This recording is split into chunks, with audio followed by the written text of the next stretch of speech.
1400 साल पहले की बात है।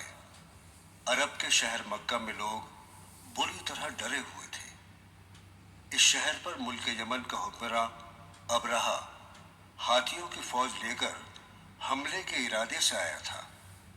अबरहा के लश्कर ने शहर के बाहर पड़ाव डाला हुआ था। मक्का वाले अपनी बीवी बच्चों और मालो असबाब के साथ मक्का शहर के आसपास पहाड़ों में जाकर छुप गए थे। शहर से थोड़ी दूर चराहगाह में मक्का के सरदार अब्दुल मुत्तलिब के ऊंट चर रहे थे। अबरहा के फौजी उन ऊंटों को पकड़ कर ले गए। अबरहा को इंतजार था मक्का वालों का, जो अबरहा के पास अपनी जानो माल की अमान पाने और शहर पर हमला न करने की दरखास्त लेकर आएंगे। इंतजार की घड़ी खत्म हुई और अब्दुल मुत्तलिब अबरहा से मिलने आए। रेगिस्तान में एक ऊंचे मकाम पर अबरहा का खेमा लगा हुआ था। खेमे के आसपास उसके मुहाफिज नेज़े और ढाले थामे अदब से खड़े हुए थे। अबरहा एक शानदार तख्त पर बैठा हुआ था, जिस पर चीते की खाल बिछी हुई थी। तख्त के पीछे लौंडियां शतुरमुर्ग के परों से तैयार पंखे झल रही थीं।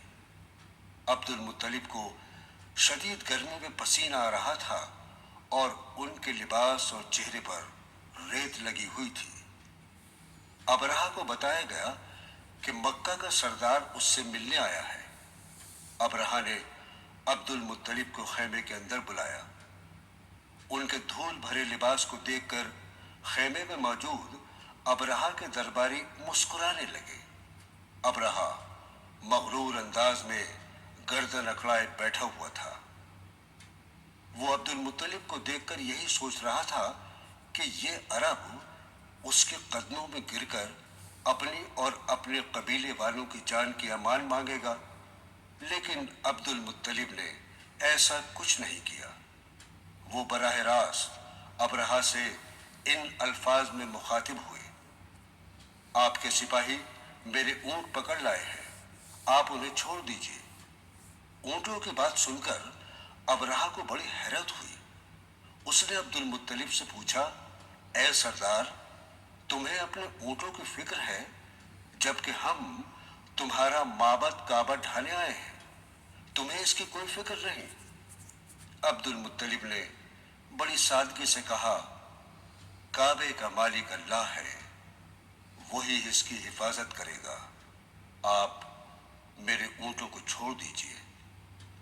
अबरहा ने ऊंटों को छोड़ने का हुक्म दिया और अब्दुल मुत्तलिब वापस मक्का आए। अबरहा रात भर सोचता रहा कि जिस माबद को वो गिराने आया है, आखिर मक्का वाले उसको बचाने की कोशिश क्यों नहीं कर रहे हैं। वो तो अहले मक्का से मुकाबला करने के लिए एक बड़ी फौज लेकर आया था। आखिर ऐसा क्या है जो मक्का वाले उसके मुकाबले के लिए नहीं आए। अगले रोज सुबह अबरहा खाना काबा को ढाने के लिए अपनी फौज के साथ आगे बढ़ा। पहली कतार में 13 हाथी थे और सबसे बड़े हाथी पर खुद अबरहा सवार था। लश्कर शहर में दाखिल हुआ तो मिट्टी के मकानों के दरमियान एक चौकोर इमारत नजर आई, जिसे पत्थरों और मिट्टी से तामीर किया गया था। ये इमारत न तो गिरजाघरों की तरह शानदार थी और न ही आतिश कदों की तरह बुलंदबाला, लेकिन इस इमारत को दूर से देखकर उसके मालिक अल्लाह रब्बुल इज्जत की शान और किबरियाई का ऐसा असर दिल पर पड़ता है कि हर इंसान का सर खुद ब खुद झुक जाता है। लश्कर में शामिल सबसे बड़ा हाथी रुक गया। उसे देखकर दूसरे हाथी भी अपनी अपनी जगह जम गए। लगता था कि जमीन ने उनके पांव पकड़ लिए हों। हाथीबान ने हाथी को आगे बढ़ाने की लाख कोशिश की। लश्कर में शामिल सिपाहियों ने हाथी के नेज़े चुभोए, लेकिन वो आगे नहीं बढ़े। दूसरे हाथी भी अपनी अपनी जगह खड़े हुए थे। अबरहा गुस्से से पागल हो रहा था। वो तो बड़े कर्र फर के साथ काबतुल्लाह को मिस्मार करने आया था। अगर उसने ऐसा नहीं किया तो पूरे यमन में लोग उस पर थू थू करेंगे। वो आपे से बाहर हो गया और उसने चांदी की परत चढ़ी हुई ईरानी छड़ी से हाथी को पीटना शुरू कर दिया। दर्द से हाथी बिलबिला गया। उसने एक चिंगाड़ मारी। वो वापस लौटना चाहता था, लेकिन हाथीबान और सिपाही बार बार उसका रुख काबतुल्लाह की जानिब कर देते। सभी हाथी उस जगह से दाएं बाएं मुड़कर भागना चाहते थे। हाथीबान और सिपाही हाथियों का रुख काबे की जानिब मोड़ने की कोशिश कर रहे थे। इस अफरा तफरी में धूल उड़ने लगी। हाथियों और सिपाहियों के पांव से उड़ने वाली गर्द की वजह से कुछ भी नजर नहीं आ रहा था। तभी साहिल समंदर की जानिब से छोटी छोटी अबाबीलों का एक झुंड उड़ता नजर आया। अबाबीलें लश्कर के ऊपर आकर चक्कर लगाने लगी। हाथियों के साथ मशक्कत कर रहे सिपाहियों ने उनकी तरफ ध्यान नहीं दिया कि अचानक अबाबीलों ने अपनी नन्ही चोंच और पंजों में पकड़ी हुई कंकरियां लश्कर पर फेंक दी। जिस किसी के वो कंकरी आकर लगी उस मकाम पर जलन हुई और वहां आबला उभर आया। हाथियों के भी ये कंकरियां गोलियों की तरह आकर लगी और तकलीफ की शिद्दत से वो सिपाहियों को रौंदते हुए पीछे की तरफ दौड़ने लगे।